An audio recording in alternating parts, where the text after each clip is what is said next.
அல்லாஹ் யார்?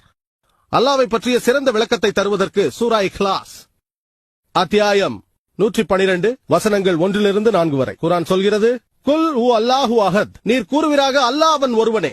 அல்லாஹு ஸமத், எவரிடத்திலும் தேவையற்றவன். லம் யலித் வலம் யுலத், அவன் பெறவும் இல்லை பெறப்படவும் இல்லை. வலம் யகுல் லஹு குஃபுவன் அஹத், அவனுக்கு நிகர் எவரும் இல்லை. இதுதான் அல்லாஹ் சுப்ஹானஹு வ தஆலாவின் 4 வரி விளக்கம். இல்லை, இந்து வேதங்களை ஆராய்ந்தால் இதுவேதான் இந்து வேதங்களிலும் காணப்படும். குல் வல்லாஹு அஹத், இது குறிப்பிடப்பட்டுள்ளது சந்தோக்கியா உபனிஷதம் அத்தியாயம் 6 பகுதி 2 வசனம் 1 இக்கம் விவதித்யம், இறைவன் ஒருவனே, இரண்டாவது இல்லை என்று சொல்கிறது.